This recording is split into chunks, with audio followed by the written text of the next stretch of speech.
Hello, welcome back to the Post Plan Podcast, brought to you by Bitcoin.com Casino. Our guest for this episode is Harry Russell. He's live from Saudi Arabia right now. We're happy to have you on, Harry. We had Hugo. We thought we'd upgrade. So how are you doing? I'm doing great, man. And yeah, you picked a great guest this time around, dude. I've seen some of the folks you've had on. They ain't been all that. So I'm looking to, set the record straight, trying to upgrade the vibe, as it were. I'm excited because I just like seeing you two, man. Henry, you always... Well, you saw a lot of us, to be fair. We did manage to have like a lot of time together. You and I, Harry, got to travel to Saudi together. We managed to have at least some one-on-one time. We got in the lounge, rare. bro. The lounge was perfect because whenever I go to Saudi, I know it's going to be proper like rehab for me. Like I'm going to have 4 days of where my body is it's not rehab, it's rehab. Rehab, yeah, paid rehab at least. It was a good time, but yeah, like before Harry and I left, we managed to go to the BA lounge and kind of just stock up on some good vibes before we went there. And to be fair, I actually handled it pretty well. I say that. I actually got really sick the moment I got to Saudi. Yeah, I know. I got really sick the moment I got there, so maybe I didn't handle it too well. But it was actually the sickest I've ever been. Your body shut down. You were shaking all the time for some reason. Yeah. I don't know what that was about. Dude, that was actually the hardest event I've ever had to cast. Like Adam had to carry me. I'm really sorry about that, Dinko, because when we were doing those big games, I went through about 300 tissues. Each map. It was actually one of the roughest times I've had. So it was starting to look like Attacker's Desk or Jimmy's, just like full gooning going on, Henry. There's just tissues everywhere. I guess and every time the worst part was. Oh god, I was about to. This is actually going. I was about to address the elephant in the room. It's the first episode we haven't done in person. Which is fine. Yeah, I think that's a perfect example of what can happen. Is we do like to interrupt each other quite a bit, and like we will probably step over each other. But yeah, the streak's completely over. We're no longer on the sofa together. We hopefully we'll get Harry on the sofa someday, Henry. Dude, I wanted to come. I wanted to come to see you guys in Malta so badly because we were there for Bounty, right? And it just didn't line up, man. I saw you both, but not with microphones, bro. Like always. On a boat or something. We managed to go bowling though. That was one of the best bowling sessions I've ever had. Bowling was so good. Bowling was so good. See, I will have good memories of that night, but if you had Hugo on, he would have a horrible time talking about this, man. Hugo's not very good at bowling, bless him. No, I think he scored the lowest score I've ever seen anyone bowl. I think he got like a 15 in a whole game. Like I've never seen it done before. I think I'd struggle to get 15, but he pulled it off. Like it was a bit rough. I think Dinko won the first set of bowls and then I won the second one. No one was very good though. I don't think we saw many strikes throughout the entirety of the session. I know I got one and I think Adam got one. And Hank, I think you got a couple, bro. I got 3 maybe total. The best bowler. Yeah, I fell off towards the end of the first game, but like for me, I just like the environment of the bowling alley. I like the vibe. I like the arcade games. I like the pinball. I like the slush puppies. I like the kind of cheap, nasty food. Like I like quite tragic things and quite tacky stuff. So for me, bowling is like the best experience I can have. Well, dude, I think it's a very British thing, like I know I have so many memories of like going to the arcade and stuff, how it is, man. Like you would rock up, big collection of change. You're putting the little 2p's in the 2p machine, if you know what I mean. True, the pushers. Like, that's it. Yeah, the pushers. You try and time that it was so good. it gets right on the edge, and then you would just throw nowadays, the 2p's bro, back in. I've been to a couple. Like nowadays, they're just full of like Dubai chocolate and stuff. And I swear it used to be like way better prizes. Like, do you get chocolate? I don't know. You used to get. Yeah, and I'm like, dude, how long's that been in there? That chocolate's been in there like 6 months. Yeah. I don't want that. But no, like they used to just put like a crisp 20 or something, like putting all those TPs in for a big note. That was cash worth that was it. available. Yeah, no, that's a good point. Those are the good old days. They're no longer with us, Harry. And I guess we should get into the first question. Like we said, we already had Hugo on the podcast, and we didn't get to talk to him much about commentary. I wanted to do that more with you today. I wanted to kind of like pick your brain about your philosophy and how you guys operate as a duo, mainly because I feel like, not to blow my own trumpet, I feel like back in the day, Matt and I created the archetype for like a color commentator and a play-by-play, and then kind of everyone kind of started following that kind of blueprint. But now I feel like we're seeing different duos approaching in different ways. Like I think like Alex and Chad obviously approach in a very traditional way. Launders and Scrawny kind of do as well to some extent, but I think you guys are more somewhere in the middle. I don't think Hugo's definitely your color commentator, as it were. It feels like you kind of like share the responsibilities. So I just want to hear from like your perspective, how you see like you guys approach it, your role within the duo, and how you see the future of commentary evolving. Ooh, I mean, so like for me and Hugo, like it is definitely different, like you say. Because in like your average duo, like dude, even with Denko, even with the young Dinkler here, you know, he's got Jason. They fit into like more traditional roles. Sorry, yeah, should have given them a shout out as well. Didn't mean to leave you guys out. Yeah. Don't worry. People always forget we commentate together, Henry. It's all good. Yeah. Well, even you know, I do it sometimes. Jason's been great on the desks though. He has been. Been fantastic. But he is good. No, like we obviously don't have that like traditional, you know, like neither of us were pro players. We both just followed the sport for a long time. And like, I don't know, people think we're both bots, but like we play at a pretty good level, you know, like no, both of you, of course. Yeah. It's like, you know, we've been like 3K elo and above on Face It. Like it's good, you know, like, and so for us, in the conversations like we've had, we knew we had to do it kind of differently, you know, like we couldn't just, like run the exact same archetype, like you say, of like a you and Matt back in the day, or a Jason and Dinko.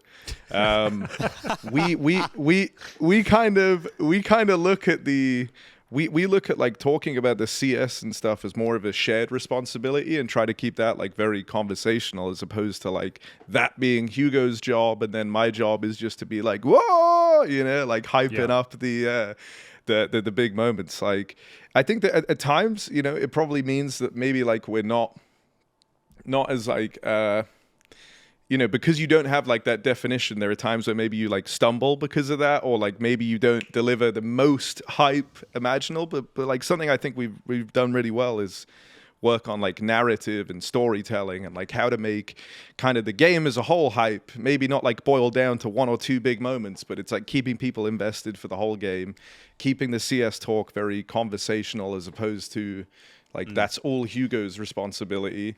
And like, you know, we still have kind of a lean, like we always look at it like a 60-40 split, you know, like Hugo is going to talk more about the game than me, and I will focus more on play-by-play than him. But it's not like some crazy hard and fast rule. And like, Hank, I feel like you've even kind of done that at times in your career, man. Like you've definitely, you know, you started as a very like pure color commentator, sticking just to the guns of like, I'm going to talk about the game. But then over time, that kind of evolved, right? And you got good at play-by-play when it was required. Yeah, I feel like they're seeing how good, like how good and Scrawny and Launders were, and then you guys as well. And it's the fact that like you could see how other duos are evolving, they're getting so popular. You realize like I can't just sit back and talk about strategies or fakes or utility. I had to bring something else to the table and make sure like I stayed relevant, because I feel like you do have to have that good chemistry. And I guess that's the next question I've got for you guys now. I feel like you've really found your stride with the chemistry. Like it sometimes feels like now, like when you're especially doing the group stage games, it's like you're almost like starting off with a comedy routine. Like the game's not great. You guys like deliver like so many funny lines. You're having so much fun with it. And that's like actually bringing the game to life and a reason to tune in. Is that something like you kind of approach on purpose, or? I mean, dude, like I think, you know, some people don't like it, and that's fair. Like, I don't think it's going to be to everyone's tastes, but like in my mind, if the level of CS that you're getting isn't like enough to be interesting on its own, like, because some games, man, like some of these online games that we saw at Bounty, like we all remember Liquid Ecstatic, the 60 round almost, I think it was 54 rounds on Train. That was so good. Dude, like that was just a mind-blowing game, but it was kind of that way because of the low lights, as a, you know, like it was cool. Ecstatic played really well at first, and so in the beginning we were like quite locked in and focused, but as it started to deteriorate, you know, like, and Liquid are losing 5v3s when Ecstatic is saving, like, you know, there's only so much. I'm not going to be like, wow, what a revolutionary retake from Ecstatic. Like, that's, oh, Dinko's getting his chest out. But you know, like, so I think a lot of it's just tied to kind of, if the game's delivering on its own, like we're gonna give full respect to the game. We're gonna try and lock in and like deliver everything properly. But at the end of the day, like I view our job as like entertainers, right? And so if we just sit there in what is kind of either a dull or a slow or a like weird match where things just aren't hitting properly, and we're kind of, focusing on all the negatives and, oh, this is really bad. Like, I don't think that's entertaining for anyone, and so... No. I think we're seeing a bit more of a push to that as well, like in all forms of casting. It's like you have to uplift every game, not just like the really important ones in the arenas, right? Like they kind of uplift themselves. They do the work for you, like when there's a crowd and whatnot, it's kind of easy. You can sit there and actually allow the game to breathe when you're in an arena and the crowd kind of make the noise for you. Whereas you have to, I think that's their biggest strength one of your biggest strengths as a duo has always been, it feels like when I'm watching it, you're genuinely having fun, and you can feel that through the screen. Yeah. And I think you guys find something Dude, to I'm getting glazed stick so hard. This is great. Yeah, it's like you find something to stick on that's interesting. Like one player's performance, you build a storyline up on that, or like there's just something you can find interesting about the game. And I think a lot of people kind of struggle to do that. If it's a really boring game, it's we just kind of cast the game, whereas you guys find like little storylines within it that actually make people interested in it. I think that's been something you guys are really good at. Is that something natural, or do you think about that, Harry?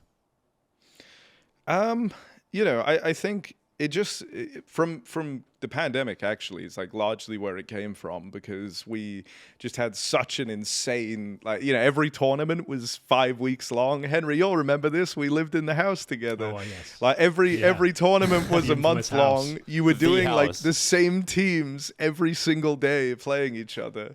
And you had to find a way to like make it fun and engaging, both for the viewers who people were stuck inside, but also because I think we all would have lost our minds if we weren't enjoying ourselves. Like it would have been quite the brutal I think. Well, you guys were out there for nearly 6 months. I think we stayed out there for like 8 months or something crazy. Oh like my God. It was mad, man. Like, I think you would have gone a bit insane. And so that was where we looked at, because our trio was me, Hugo, and Trace, right? Hardly the analytical powerhouse on the other side. Like you guys had Henry, Chad, and Alex, bro. Like that's a hell of a trio. So we were like, we're not going to be able to match them in terms of the like the analytical side and like the building up, what might happen in these rounds. But the one thing we can do is make it a damn good time. And that was like where the philosophy started. That was kind of where the casting all changed. And past that point, it's been kind of natural. And like you've seen that now, even on like EPL and stuff, like the whole format kind of changed to accommodate this like funner style. And I think it's good, man. I think it's good, especially with like the rise of co-streaming and stuff. It lets us occupy that sort of niche in between, like halfway point, Yeah, definitely. I think that's a good point as well. I love the way that the pandemic actually led EPL to being that's the kind of now the blueprint going forward. We're doing the tri-cast and it's about having more fun. I don't think that would have been a thing without the pandemic. So at least one good thing came out of that whole situation. Yeah. I would say. Okay. No, I guess that was the one good thing. Just talk about the commentary stuff a bit more. Like, I think people don't get enough insight as to how commentators come up with their monologues and their one-liners and what sort of preparation are you doing for, like, let's say Donk's got a massive play, you know it's coming. Are you writing lines before you go into a game? You're very good at, it seems like, having those lines. I'm not sure if they're preprepared or you just seem to drop them at a very good time. So can we get an insight to your craft and how you're approaching those sort of things? Yeah, I used to like write a lot of stuff, like, because I always used to think like it's really good to be prepared, but over time, just through doing it longer, I feel like, and like, I got into like making like silly music stuff and all this, and like coming up with like metaphors as a result for that and whatnot, like it. Like over time, I would say I actually started to write stuff down less. Like Hank, I mean, you'll remember like from really early on when I started, we casted together a bunch, and I used to be like so focused on having like my notes, and I was freaking out that one time in, I think it was in Sydney, where I didn't have my notes. How much of a freak out are we talking? Oh, dude, Hank had to calm me down, bro. Like I was panicking, and I was me, man, one step away from like slapping him in the face. Like he lost his notebook, and he said to me like, I would just like the stage manager's calling us up to the booth, and he's like, right guys, this is it. You got like 2 minutes to your live, and Harry just looks at me and goes, Henry, I've lost my notebook. I don't think I can cast. It's like, what do you mean you can't cast? No. We have to cast. Like it's not an option. It's not a choice. We have to do it. He goes, I'm not sure if I can, though. I kind of grab him and say, look, you're the play-by-play guy. I will do everything else. All you need to do is say what you see, and we're going to be absolutely fine. You're really good. We can handle this. And I think it might have been one of your first arenas, if not the first. And it is an intimidating prospect going out there. And I was one step away. I was like, should I slap him in the face? Is this what has to happen to get him on board? But you locked in, and it was totally fine. I think it was just a moment of madness. Yeah. I just wondered what would have been in that notebook that had been so important to you. So, I don't know, bro. Like I say, I used to cast. Bro, I used to write a lot of stuff. Like I used to have my openers planned, my I used to have like specific lines written out and everything. But the one issue I kind of have with that is like it's hard to tie it in a way that's like authentic and relevant to what's been happening in the game. You know, like if I came up with this line like 3 months ago and I have it like written down, like what are the odds it actually is like representative of the game in question that we're watching right now? So the way I've kind of thought about it is like changed a little bit from like coming up with specific lines, which I still do, but just way less of them, and they're not as like crazy. They try to be a lot more succinct, like maybe it's just a couple of words. But like word association and stuff like that has been really useful, because then I'm like preloading my brain with words, but not like how to use them, right? Like I maybe kind of have a bit of a theme for a team, and then the words are tied to that, and then that shapes how we cast, and I'm just reaching in and like using the words that we've come up with, as opposed to like any set lines or whatever. The only thing I think I really write now would be like openers and closes, but even the closes I do like I write them live, like whenever we get the breaks in between a half, that's when I like I use the word association and stuff to come up with the closer. So ESL have this format now. I don't know how you feel about it, Harry, but personally I feel like their 45-second counter is quite intense.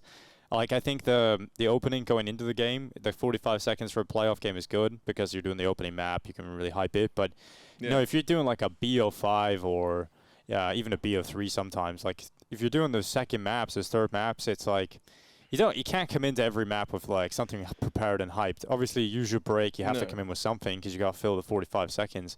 But I noticed like you would generally finish those. Hugo starts them.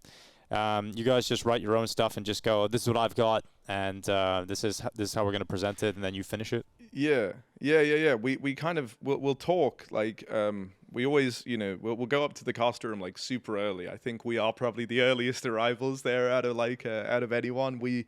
As soon as we arrive, we just get makeup straight to the caster room. So then you're kind of like in it for the next 2 hours or whatever. Like you're seeing all the people coming in, and that's when we talk a bit about like the stuff. Like we used to do a lot of prep together, but now just because of, the needs and stuff at events changing a bit, people being busy, there are times where like it's more solo focused, but then we kind of meet up and we discuss the different angles that we have and like how we're going to meet that and stuff.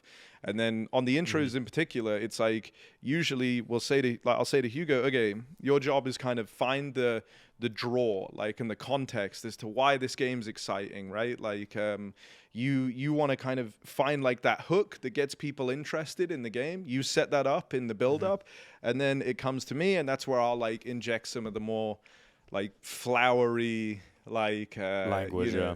Yeah, exactly. Like I'm kind of the window dressing to all of the Hugo like information.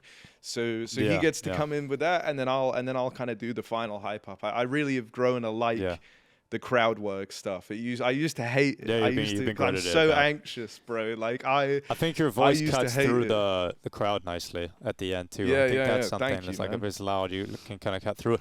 I definitely noticed that too. Like it's something that crowd work stuff, once you do it for the first time, like I feel like I only did it properly in Dallas this year for the first time. It's like, but your brain is so scared to do it almost, because anytime that you have done it, or you're just worried that there's not going to be no reaction. But once you do it, it's crazy. Like the reminds me of you, Dinko, at Fisher Playground. You gave it a go. Oh, dude, that was insane. I was like, I got told by the producer, they were like, hype up this team, and so I did, and I did a pretty good intro, and no one reacted. So I was like, make some noise, guys. Make some noise. Nope. All right. I remember there's this thing that I always bring up to Hugo, and I shouldn't share it on a podcast, but screw it, you know, like it's do it. It's do it right fun. now. We need the clips, Harry. Do like it. We were talking because, like, you know, I don't always want to be the guy setting us in a game. Like, we do sometimes mix it up, and Hugo will do it. And I think actually his voice like rings out really nicely. I mean, he's got a similar voice to Henry. I feel the exact same way about Hank. That whenever you used to do like the crowd interaction, Hank, I actually think you were one of the first people to like pioneer nailing that. If I'm honest, especially like it wasn't a party or role to begin with. No, I just started doing it randomly, and it just kind of started landing. Yeah, crowd work wasn't a thing before. Like, none of the other duos did it. And, like, there was none of it, really, like, until you guys. So I felt like I was the first duo that ever did it. And then it wasn't planned. We kind of winged everything. Matt and I never planned anything, just to be clear. Sorry to cut you off in your story, Harry. But, yeah, it was just like Matt and I were the least prepared duo of all time. We never, like, talked about our monologues or planned anything. So the fact we're considered, like, one of the kind of the founding fathers of like the cast kind of duos in terms of like I didn't want to say the goats, but you know what I mean. Like it's kind of weird as we didn't put any effort in, like really at all. To be honest, we kind of just turned up, got it done. Only normally 50%. hungover, and just kind of got it done. Well, Harry, let's get back to what was the Hugo story? We got out of here on this. Just he wanted to try and like. Because, you know, like a lot of the phrasing for the hype up is kind of similar, right? Like it's always, you know, like let's make some noise. Like you try and keep it simple enough that the crowd can understand because it's usually as you're going in a game, it's already really loud. You don't want to be like, oh, you know, fuck, I can't even think. Like you don't want to say some like huge, insane sentence. You don't want to ask like a specific question. Yeah, exactly. And so Hugo was like, I'm going to try and just say something different. And so he's like, I'm going to say, let's get rowdy. And I'm like, ooh, okay, interesting. And I kind of like flagged it already. I was like, I don't know, Hugo. I'm like, well, I don't even know if anyone, like, it's a hard word to deliver when you're yelling. Which country like, just was imagine this this was in Katowice. Okay. So it's like, just imagine like yelling the word rowdy. Like it doesn't roll off the tongue nicely when you're like delivering it really high. That was my instant panic. But, you know, he was kind of like, I really want to try this. And I was like, screw it then. Yeah, you can say that. Like it's different from the let's make some noise or something, you know, like, and he did it. And it was just like, the crowd is just silent going into game. Like there's no call to action. Oh, no. Oh, dude, like no one really understood what he was saying, and I felt so bad for him. But, you know, that's how it goes sometimes. Sometimes you swing and you miss, you know? Like, you just have to be afraid to do it. Like, we all remember she goes, clutch, sometimes she doesn't. clutch. Oh, dude. Yeah. Exactly. Yeah. Everyone's had one of my those. favorite. I still tease him about that to this day. I think that's so funny, that one. Dude, I remember, Henry, we did an event in Dubai, which was just after the event that Connor did that clutch clip. Yeah. And we were kind of memeing on it during a clutch, and we would just like throw a clutch to each other, and then suddenly it did turn into just a sick 1v4 clutch, and it kind of turned out sick. So I like the vision Connor had. I respect his commitment to it. Just finishing up on the casting topic, Harry, something you mentioned earlier about, you know, you do less preparation in terms of trying to script things or like word things. I think we all go through a period as play-by-play commentators where we almost over-prepare those kind of things, and I feel like that really hinders your casting because you're constantly almost outside of the game. Like your brain's in the wrong place. Yeah, and so you're like trying to figure out how can I piece this piece of wording from my book into the casting, and then you don't actually have a genuine reaction, which is what you want to have. I think I certainly noticed that throughout a period of my career too, and then I dropped the lines, and I made sure it was like either they were less or they were just like stamps you could put on plays. But the feeling of being just autotelic, like fully thrown into the casting, it just makes it way better. And I think there is a problem when you almost over-prepare, you're just not actually fully thinking about the game and giving your genuine raw reaction. I think it's really important to be like focused and engaged with the game, and that should be like the main thing you're engaged in. Like you say, if the whole time, and I think anyone that's tried casting and done the writing a bunch of lines has probably felt this, like like you say, you're so busy thinking like, oh, I have this one for this player, like, and then you're kind of, you're reading stuff that you've already written, but then in those moments you're not actually engaging with the game itself, and like that's a big problem because you can feel, I feel like when that's happened or when that's happening, and then it makes you feel weird, and it also like makes it not hit as authentically, and I think people can tell. People also have just gotten more used to being able to tell like when something is an overly scripted, like you didn't come up with that in the moment, like and I don't know, it's not even really like about the reception. It's more just, I think people can tell when you're really engaged and engrossed in a game. And like some of my favorite casts I've ever done, like in Antwerp, the Spirit FaZe game, right before that, I had all these notes, I had all these lines written out, and I dropped my phone in the green room and shattered it into oblivion. And so I just lost it all. I was having the exact same freak out years down the line as from Sydney. Like I'm like, oh my God, this is going to be a disaster. Like this is our last game at the major, and I've just lost all of my prep. But then we went out there and it actually ended up being like one of my favorite casts I've ever done. I was so locked into the game that like things were just flowing, like, and, you hit the and that flow prep state. still came in handy. It was just the lines I could remember. And really, like, if you can't remember some of the stuff you've written down, it's probably not that good anyway. Fair. And so I think it's better to just be really focused on the game and work on like that part of your brain that comes up with the word play and the stuff like have it happen naturally. I mean, there's rappers. A lot of rappers will say like they get the beat and the flow first before they actually put the words onto the paper, because it's a lot more important how you say something or how it's delivered than what you're saying. You can fit the words into whatever delivery that you have. So I think, in casting, it's definitely a part of that. Because you could say the sickest thing and say it so flatly, or like just not have the right intonation on the right moment, and it just sounds like shit. Well, dude, so. I also just think like talking live isn't a problem for anyone on Earth. Like we all are used to speaking in a standard way, but the moment you like give someone a script or whatnot, like suddenly talking is like a foreign. Like cameras, you can stumble. Yeah, like you can stumble trying to read something off of a script, whereas. If you're just in the flow, like the odds of that actually happening are way lower, even if you're screaming it or whatever, because it's just a more comfortable rhythm. It's what you're used to, and it's all coming from in here, as opposed to like reading off of something that you prepared like 2 nights ago. Like it suddenly feels like you're doing a quote as opposed to like something real. But I don't know. I've only been doing this for a bit, but I feel a lot better about like casting since doing it. It just forces you to be creative in the moment. It forces you to stay engaged. I still do prep work like for stuff like narratives and all that, but it's just nowhere near as focused on like having, I'm not going to be like, and I can't even think of an example of like what I would say. I don't know. I used to just write the cringest shit, man. I used to write the cringest shit. It's the most poetic shit. That's gone now. Like, yeah. It's like, no.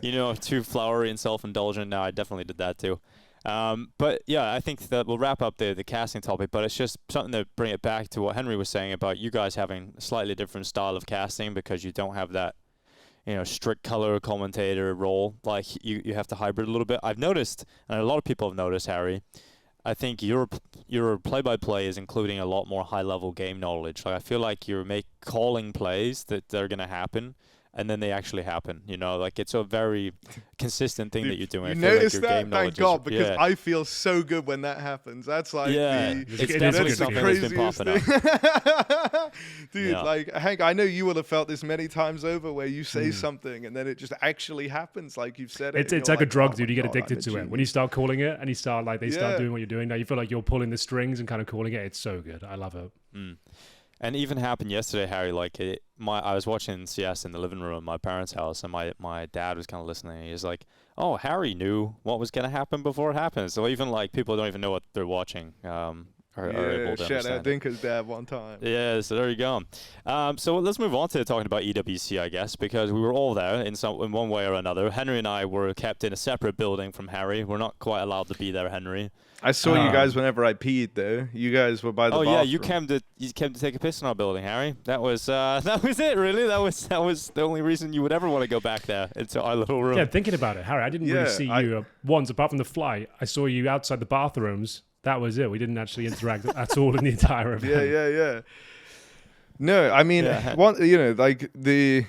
the layout is like a bit weird, right? Like you guys are in a whole separate building, so we don't really cross paths, and you guys are doing like every game in the day, and it's like my days are starting at night and going till like 2 a.m, so it's kind of limited in terms of when we would ever cross paths, you know, which was sad. I mean, we had a nice time. We did have such an insane workday though on that first day, because we had 3 best of 3s.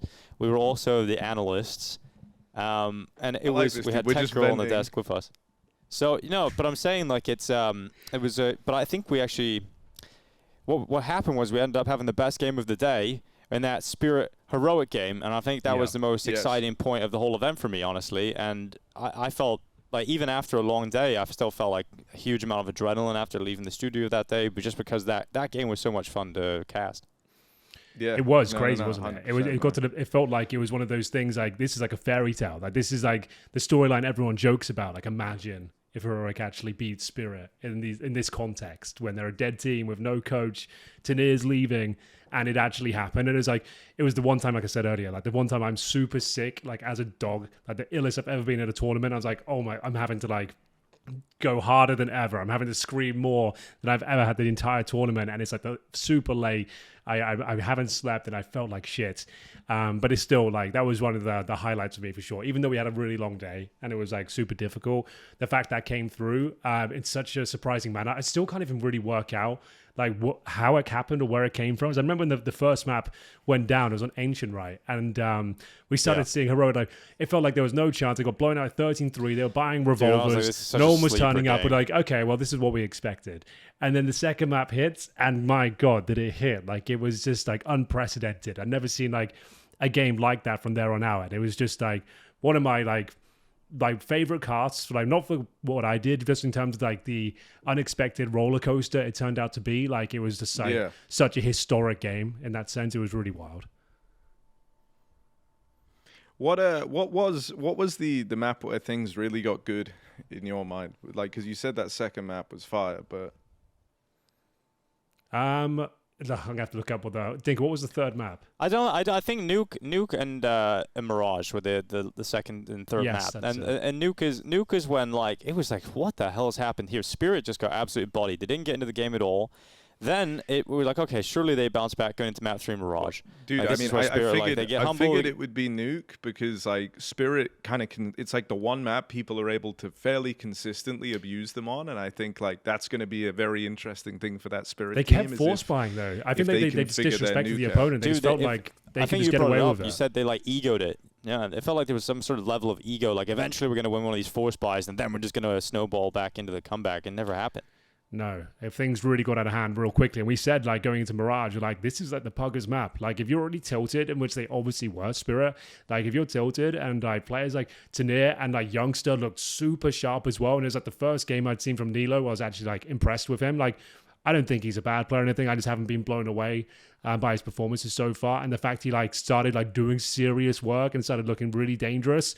I was like, all 5 players for Heroic have nothing to lose. They kind of know this is the last dance, as it were, and like Spirit, they're one of the favorites to win the tournament. They've already given up a map. They're super tilted. Anything could happen now. And yeah, it was just super sick. Like Tanir, like I assume that news is confirmed. He's joining Spirit still, right? But the fact he like top fragged and like owned his new team, like that's a pretty baller thing to do. Like just before he arrived and puts a jersey on. Especially when he had so many of the impact rounds in Mirage that like pulled it back into overtime. Like that's the coolest part. Spirit were actually at map point first, and Heroic actually pulled it back into OT and were able to win in overtime. Dude, so really I also impressive think it's result sick from Heroic. Because there's this bit of dialogue around the Tanir move where people are wondering like, is it even the right move to make? You know, like Spirit actually winning back-to-back events, looking good with Zontix and all this stuff. And then like I saw like the HLTV like article kind of comparing like how they line up statistically. I've seen a bunch of stats people like weighing in on the move. So I think it was cool for Tanir to be like, this is why I'm joining Team Spirit, you know, like just for absolutely shit on them in the series. Like that's fire. And the other thing was like Alcaran coming from the Spirit Academy team. And True. it's his debut at the top level of CS. Yeah. And he did an HLTV article before it. He said, I just don't want to prove I'm not mid. He was below mid in the opening map. Like, he was 4-19. Like, he really bottled the opening game. Then he comes back in. He started getting confident on Nuke. He was taking outside fights on the CT side, like going for picks at red, re-peeking into silo. Then on that third map, dude, he was going for crazy plays, like pushing underpass in overtime, pushing into the late rounds of regulation, taking risks, and I've really liked what I've seen from him, actually. I think he's going to be a good player. Another Kazakh Alper. Definitely true. I thought he was actually quite impressive. I was giving you a hard time in that first map, and I felt like, maybe he's below mid. He bought a revolver, he's not mid, Henry. but he's It's below. understandable. That's what pissed me off. That's when I actually got annoyed. I was like, it's your tier 1 debut, and you're playing against like one of the best teams in the world, and you're buying revolvers, and it meant he couldn't buy the AWP in the first gun round. I was like, what are you doing, kid? Like, you're just like trying to troll, or what's the plan here? But then he turned it around the next map. They did shut me up, so respect to him. Yeah. Well, single elimination tournament, Harry. We watched Na'Vi go out in the opening game. Astralis, Spirit, they all dropped off. Do you think there's any cause for concern for any of these teams? I think Na'Vi, for me personally, I mean, you're playing 3D Max in the opening game. Yeah, dude, I don't even know. Like, the problem with Na'Vi is I don't really know how to quantify it, because obviously they had a pretty despicable, like, fall off compared to how last year started. I mean, they won this event last year. Yeah, exactly. And they were the reigning champs here at EWC. They had a good start to 2024, but then they started falling off. And it's one of these weird ones. I kind of look at it like how I do. They're like early stage FaZe clan. That's how I feel about Na'Vi right now, where I look at this team and I'm like, in theory, it should all be fine. Like, Mikaze had a great debut tournament in Cologne. They went way further than expectations.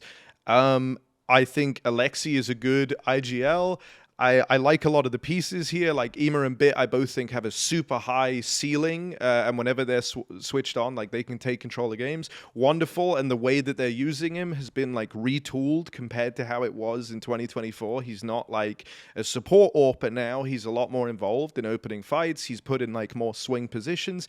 It feels like they're making all the right moves, but then they fall out here at EWC.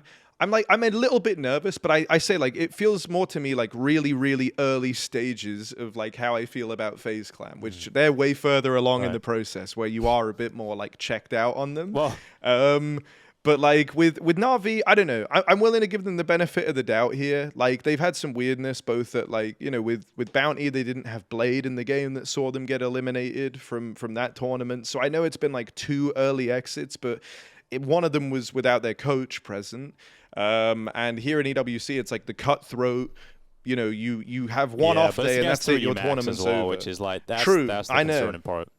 But But on 3D Max, I don't know. Bracket, They're a cool gimmicky team, man, and they have some sick like pocket strats. And I know they've changed IGL and everything, but regardless, I still think that team is like the perfect upset team. You know, like they play such a mobile, chaotic. Yeah, exactly. Well, on that same side of the bracket, the other favorites did not fumble. Vitality and Mongols into the semifinals. They get to play against each other. On the other side, the other semifinals, we've got Falcons versus Aurora. So, looking at this, Henry, Vitality Mongols, that's been an exciting game this year. Who have you got winning that one? Oh, is it? I guess you have to say Vitality at this point. I feel like they're bouncing back. They're looking like they're sharp, but they haven't dropped any maps yet, I believe, right? At the EWC so far. Like, they've been close. At Liquid are giving them a run for their money each and every time. It's like, it goes overtime or 13-11 every single game. Mongols have looked very good as well, but I feel like Vitality, this is like a statement tournament for them. I feel like if we can get Vitality Falcons in the final, just to the kind of the storyline of the Falcons home event, they've already won the club championship. If you can steal it away from them, I think Vitality will have them, but I want it to be just like a barn burner. Is it best of 5, the grand final? Yeah. Yeah, it is. Yeah, that would be so sick. If we can get Falcons Vitality there, I think Vitality beat them, but I think Falcons are like they're one step closer to like taking the whole thing, but I don't think they're quite there yet. So yeah, for me, it's still going to be Vitality all the way through. I know they've had their struggles. I think it's just a wake-up call. They've been a little bit complacent perhaps after that huge win streak. You just feel like you're untouchable, and it feels like they're turning it around. Everyone's starting to look much sharper. I feel like this is another tournament where they're going to pick up the trophy, but Falcons, I don't think are going to be far behind after their kind of disappointing Major and Cologne performance.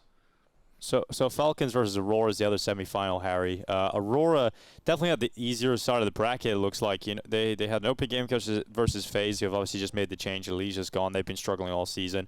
Then they played Heroic, which, as we mentioned, were a dead team, but showed that their ceiling was high enough to beat Team Spirit. But Aurora against Falcons, with Nico playing better, do you see a world in which Aurora beat Falcons in this semi? I think they could, honestly. I think a lot of people are looking at Falcons as like mega heavy favorites, but I actually think it's a pretty 50-50 game. Like, I covered one of the Falcons matches, the Falcons-Maus game, and Falcons looked good in that game, but also like Maus looked like a shell of themselves, and they've been doing that in playoffs for a while. Like, I don't have to tell you that, but like this was like Maus's earliest exit since the start of the year, since like Katowice and Bounty right off the top of the year. So that feels kind of significant. Like, they always made semis or better. And Falcons Maus looked like they might even go out in the opening game too against VNG. They got pushed to the absolute brink. They were bad. They've been kind of shaky all tournament. The thing that's giving me some faith in Falcons is just Nico and Monacy looking better. But there are times, like, for example, I think if you end up on Inferno, I think there's a very good chance you do end up on Inferno in that semi.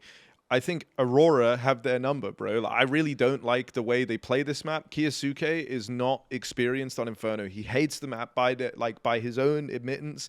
He's played, yesterday was his 39th game ever, but I'm not talking about like professionally on HLTV. He has one HLTV game from Spirit Academy. It used to be their Instaban. I'm talking on CSGO and CS2 in FaceIt. He has played that map 38 times.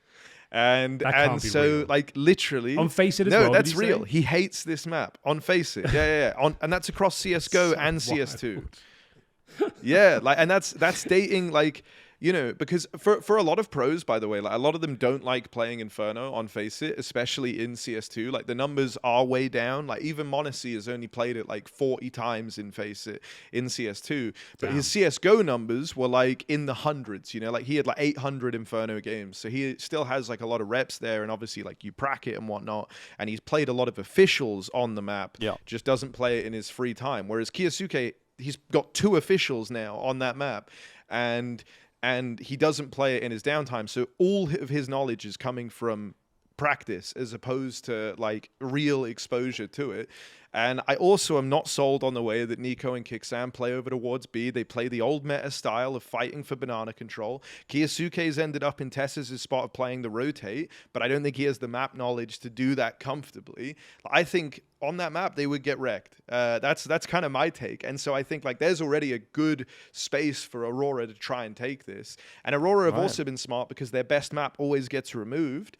That happened with Vertigo. Now it's happened with Anubis. They've started picking up Overpass as a result. Like, Madge is just cursed at this point. But, that's another thing in their arsenal. And sure, it's going to be banned by Falcons, so you don't have to worry about it. But I just think they're actually in a pretty decent position in this series. Like, I would not be shocked if Aurora beat them, or at bare minimum, make it like a super close game. Because Woxic's been in great form. I know Henry loves him. Zantares has been looking good. Dude, I don't know. Only Woxic was in good form back then, Henry. Yeah, it would have been a very different timeline. Maybe I wouldn't be here right now. Dude, you just bought the dip. Like, you bought the Giga dip. And sold the dip. Yeah. That was a difficult time, wasn't it? Yeah, that was. Oh, but it's land. COVID Voxic wasn't it? Didn't hit as hard. Yeah, online Woxic's never been. Dude, though, even from speaking of Woxic, the thing that's cool to me is like his passion is just so prevalent, so back. Like he, after some of his losses, man, like I'm only ever really seeing Woxic at most. Like in the past, he would be indifferent. And other than that, he would be happy because they were winning, like, and when they lost, he would kind of just be like, oh, well, You know, like, we'll get him next tournament.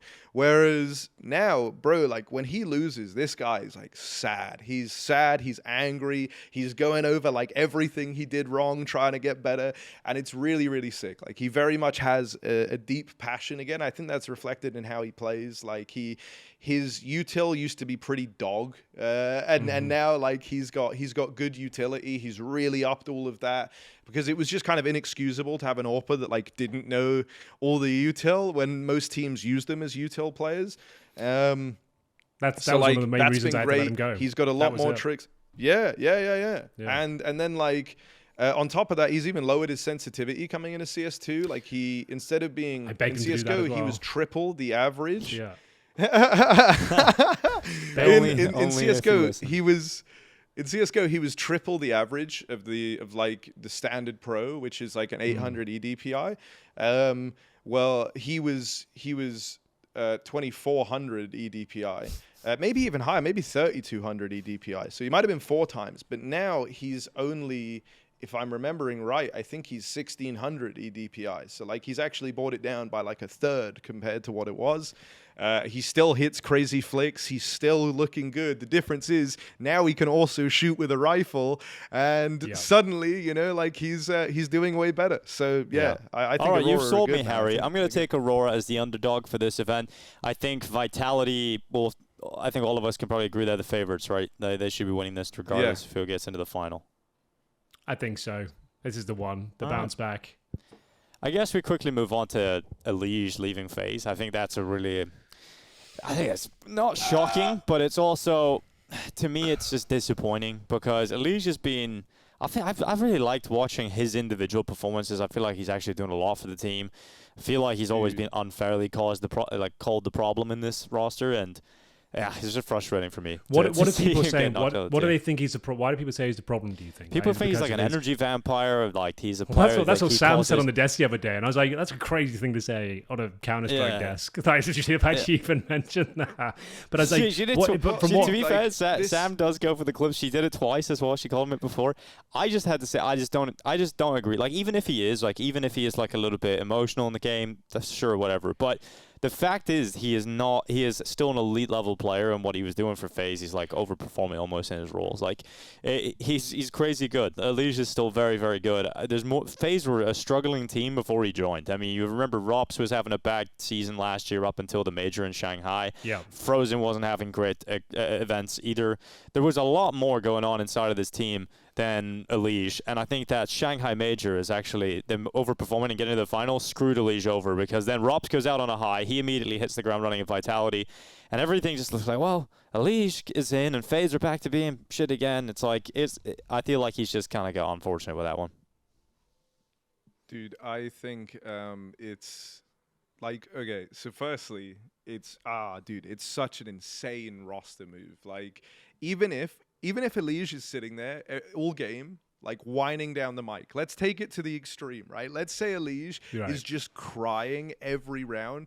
He gets to do that. I'm sorry. He's playing well enough. He gets to do it. He's like carrying the shell of FaZe Clan to any form of competition. He gets to whine and bitch all he wants. And I don't even know if that is the reason. Like they released a lot of comms videos and stuff. And I don't know. I mean, I know you can say, oh, well, they wouldn't put that in, obviously. But I don't know. FaZe have been pretty forthright in the past about their failures and their L's. Like, he always sounds pretty locked in, pretty dialed in. His T-side performances have been nearly unmatched all year with the exception of Donk, but like that's fair enough.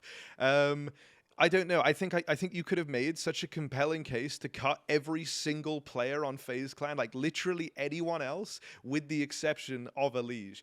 And so either he is like the worst guy on earth, like actually just like vile, putrid human, which I don't believe. Like, I don't believe it's that bad. Or like there's something else going on here. Like maybe he's looking. Do we know for sure else. that maybe they think he didn't like? He just felt like he wasn't a good fit. Maybe he felt like he wanted to move on to a different thing. They did say it was mutual. Pull the plug. Yeah. Yeah, because honestly, I could see EliGE wanting to leave. That makes more sense to that's me. What I think. That's what I wonder if that's what it is, because I think he's still playing really well. And dude, the fact that FaZe with Rops were already in this slump, like in the thick of it, And sure, they had a good Shanghai, but that's like a way, that's like a huge departure from the norm throughout the. And they didn't even look like they were going to make playoffs at that major as well. Like they barely scraped through. Exactly. So, they're doing that with Rops, who this year is like arguably, along with like the rest of Vitality, one of like the top 5 riflers of the year without a doubt. And so I don't know, you had someone in who was doing an insane job, who's gone on to do a great job in a different team, and he was just struggling in the FaZe jersey. Like, I think the vibes issue has been running deeper than before EliGE joined. And so the only other way I could wrap my head around it is like EliGE wasn't doing enough to uplift the vibes, and maybe that's what they think they need. But I don't know. I want to know more about why this move happened, because on paper, I think it's horrible. I think it's like a horrible move. That's the other thing. It's like you remove EliGE and you're replacing him with Jacob, like this. Yeah, Jakob. You brought him in. He was a part of Apogee. Carrigan's wife, who was a sports psychologist for this Apogee team. People are seeing some sort of link there as to why Jacob is likely being picked up. Maybe that does speak to it being like a bit of a vibes problem, right? Like if the sports psychologist has gone on to say like, hey, this guy is like has good mental. He's very like uplifting. He does a lot, even in games where you're struggling. He's never gonna like go quiet on you or anything like that. Maybe that is what they feel like they need, but I don't know. I'm going to say they probably need a new coach, boys. That's what I'd say. Like Neo, I don't think is delivering the goods. I don't think they've looked tactically amazing for a while now. Like Carrigan, we can always say is a good in-game leader, safe pair of hands, knows how to build teams. I feel like the coach situation with Neo, I feel like that's a place to start. Like this team has been plummeting for the last year, and I don't really see much output or change in the terms of the tactical perspective. That for me would be the next change. Instead of changing EliGE, let's say he was removed, I'd say start with the coach first. So let's kind of see what the root of the issue is and see whether we can bring in a more kind of fresh approach in a tactical perspective. That for me is what the change I'd be making. Well, yeah, I think you have to unite the vision of this team, because FaZe, whenever they're at their best, they're not a team that actually rely on like communication. They're very much like a flow state team. The best of FaZe Clan is Carrigan calling like the overarching movements around the map, but he's not like into the micro. Everyone gets to decide how they kind of go about it. He's just like, this is our objective. This is what we're doing. And then it's in that freedom that FaZe found such a high ceiling, right? Because unlike a team like Na'Vi, who have like systems in place, right, of how they go about taking map control. Well, these are things you can study, you can learn how they like to go about doing it. FaZe never had that easy to track mindset. You had a bunch of players who were given maximum freedom, but who all bought into like the end ideology of like how they play the game. So even if Rops wasn't going to say like, oh, I'm going to do this exact move, everyone knew what Rops would like to do and how they can best the system. And it's almost done without speaking, With that in mind, EliGE to Na'Vi, could that be a nice move coming forward? Everyone's kind of saying that. I think it sounds exciting, but because, you think about Blade and EliGE together and what we know about EliGE as a player. He's a player that kind of operates on sort of a flow chart mentality of CS. Like if this happens, then this is the response, or this is the next step. And I feel like what Harry's just said about FaZe and when they're at their best is this open macro chaos and everybody else decides their own micro decisions. I don't think EliGE fits into that very well. It's like very uncomfortable and alien experience for him. And I think, if he goes to Na'Vi, it'll be a much more of like a meeting of minds between him and Blade. We'll see if that's even possible. Na'Vi certainly could do with an upgrade right now. They seem to be really struggling. That no one is even considering this, bro. No one is even. This hasn't crossed a single person's mind, because in a way, why would you make changes? But I hope he goes to Furia. I think Furia become the best team if EliGE links back up with Fallen. You basically make Team Liquid 2.0, but this time it is good. You would have. I think you would have like the best T-sides in the world in a CT-sided meta. Fallen at the helm with like sick momentum-based calling where like it's all about these awesome pace changes. Molodoy, aggro AWP, fucking Yakindar running at them with EliGE as like the second man Yuri, mentality. Would you say? I guess it would be Yuri, because I don't think like role-wise, I mean, it's already kind of botched anyway, role-wise. But I think, like Yuri. You don't even lose an America's player there, too. You believe. Yeah. So I don't know, man. It could be kind of fire if he went. EliGE could move back. He would. They play out of Malta, Furia. Their boot camp's in Malta. So, yeah, I guess he could stay. I don't hate that, Harry. That's kind of an interesting, unique view you've got there. Yeah, man. Yeah. I like that, Harry. About it, but I think that's how Furia lift trophies this year is with the shock signing of EliGE to Furia. All right, very interesting. I think we're all in agreement that EliGE deserves better. Hopefully, it's like a mutual decision. When really, truly, it is. He's decided he wants to go somewhere else. So we look at Blast London coming up. Harry, CS is heading back to the United Kingdom.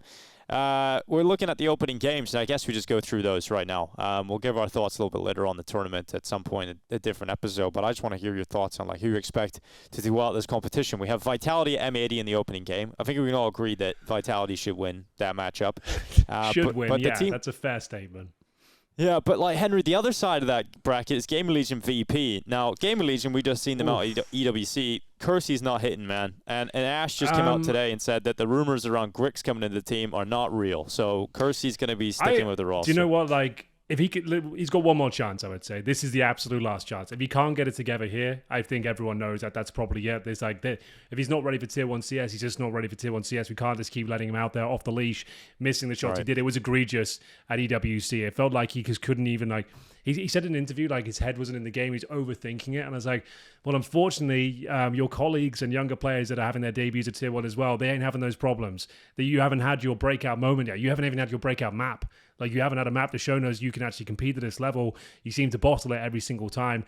I trust in Ash, and if he says that they're working on it and they've seen it in prac, they've seen what he's capable of, I believe him. But unless he starts delivering, I feel like this is the absolute last chance. And against VP, very methodical team, slower pace game. Surely this is where you can actually kind of slow it down, not be overwhelmed. And I hope he's prepared. I don't want to see him fail. This is going to be a death sentence for his career. If this doesn't work out and he gets removed at this tournament, I don't think he will be returning for Tier 1 for a while, because he has got one of the roughest starts to a new player's career I can recall in recent memory. We haven't even seen, like I said, a pop-off map. It's just all been very underwhelming.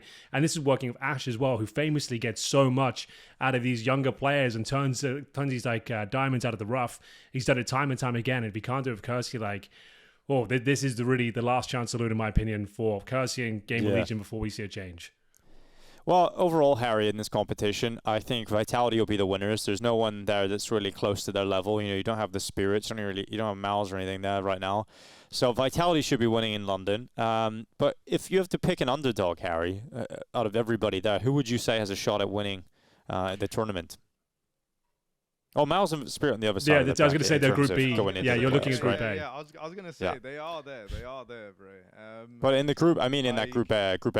Going through Group A, which is an underdog that should be winning, that could win the group other than Vitality?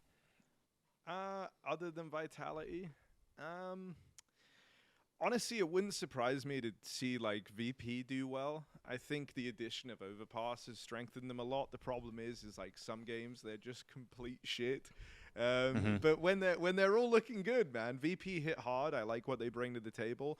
And you would like to think that V make it out, right? I know they've had two kind of disappointing tournaments in a row, right? But I'm hoping with the allure of getting to the stage, that's going to power them through. Because I actually think they are a stage team. They're having to play a bunch of online matches all of a sudden with Bounty and now the opener to Blast Open. If they can get through that. Which maybe is a bit of an if. Also, just watch FaZe come out the woodwork and somehow look like Jacob's just sick. All over EliGE was the problem. 50 and 10. Everyone's right. EliGE, the worst human. The worst human being ever. Maybe that does happen. And yeah, in which maybe case, that's sick, man. Could happen. The world's better when FaZe are good. Yeah. Group B, True. We've got Malice and Spirit as the two front runners there. There's a couple of teams that could cause some problems. Furia, one of the teams you mentioned. Come on, Harry, Liquid as well. Let's give them their flowers. They've actually looked much better, right? They've had more time, Henry. They've had more time. Famously, always need more time. Bro.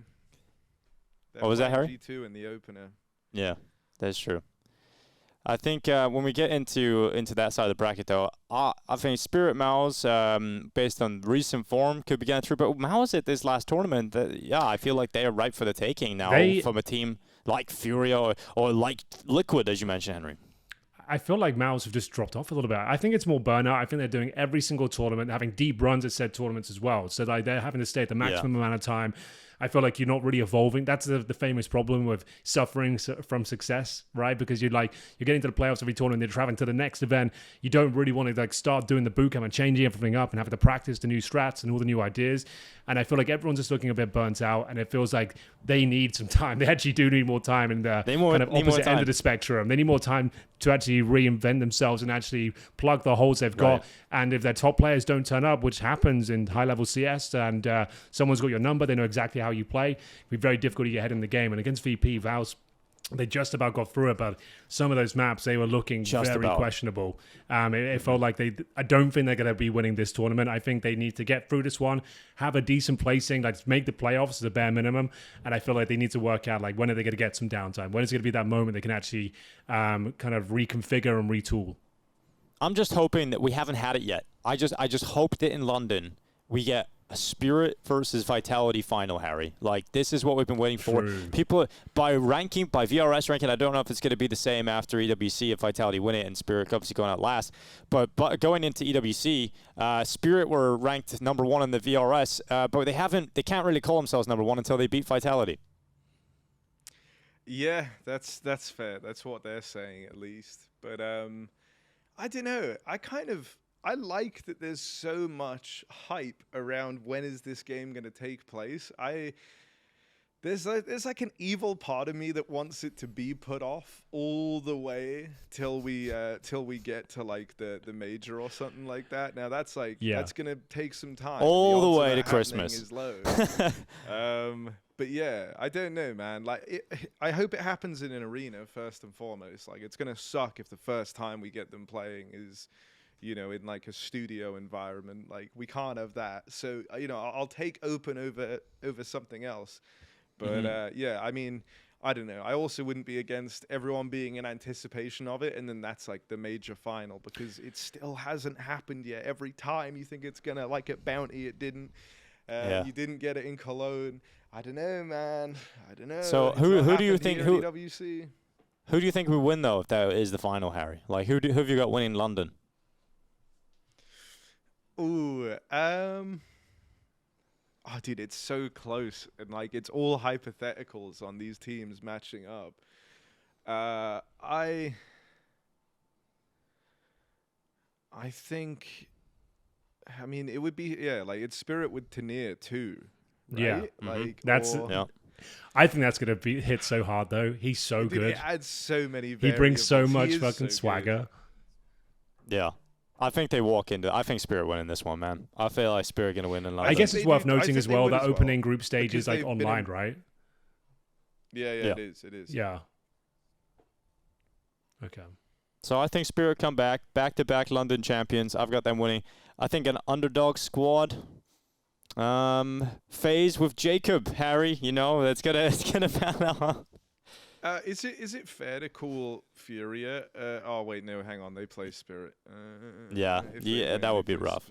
But I guess if they beat Spirit, right? Like if they beat Spirit, they go on that run through the online period.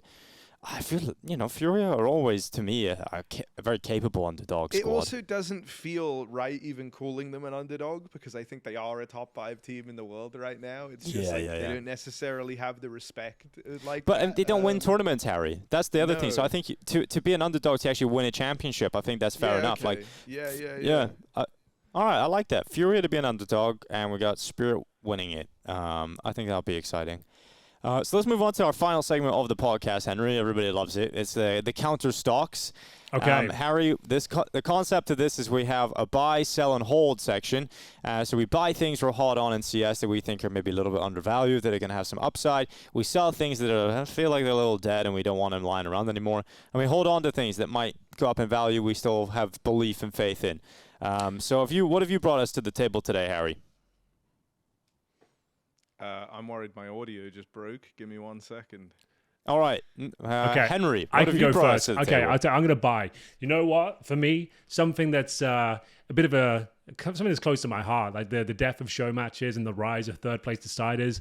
I'm going to be buying third place deciders. Like, historically, Dinko, the show match, it's everyone's favorite part of the tournament. You get to see the commentators make twats themselves and play against their favorite players and professionals, but it feels like with the VRS system and the fact that we need to have the third place decided have the kind of difference in the prize money and actually get some extra content, I think third place deciders, for me, is something that's going to be very important to the ecosystem going forward, and I feel like it's going to be very influential in those VRS points as well. I know it's a shame you won't get to see Harry and I playing against Chad on the big stage.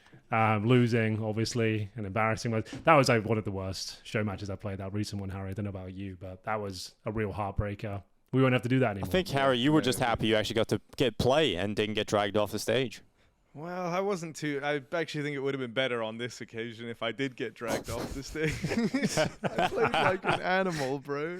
That was so bad. That was my worst show match ever. I've top fragged every other show match I've been in, apart from that one where I absolutely shit the you underperformed. I was legit depressed after that one. I felt sick because I was only flown out to do that, and I turned up and that was your whole thing. My whole thing, and I messed up my audio setup. And I just felt like I made a twat of myself. And I had this feeling of emptiness and this depression for like 4 days afterwards. I felt like I've let everyone down here. This is supposed to be my whole thing. And then you landed in Mongolia and all of that got so much better. Everything was so much better in Mongolia. We all know it. The Meta event is becoming a bit of a mainstay of this podcast. God bless them. Yes, indeed. Third place I deciders. do like I'm third place them. deciders. Yeah. All right. I'll buy it as well, Henry. I agree with that. Harry, I'm sure you love as much as you want to plan show matches. I think we all can agree. Third place deciders with VRS and how they're actually important are much better because teams actually try in them. So Harry, what have you brought to the table? What are you selling or holding? Ooh, this is like a begrudging sell for me. Okay. I've always had faith, but I think it's finally time to sell on FaZe Clan, man. I think it's cooked. I think it's cooked. How much of FaZe are we selling? I think there has to be a big old restructure. So for now, I'm like dumping everything. I'm thinking we can keep like 1 or 2 people when all is said and done. But I mean, you'd have to keep 3 for VRS, but you get what I'm saying. Like, I don't know. I don't think swapping out EliGE is the right move. I don't think Jacob's going to suddenly bring this team back to life. I think there needs to be some retooling, some rejiggling, and maybe multiple players swapped in and out of the roster, you know, before I think about buying. For now, I'm dumping FaZe coin. It's gone.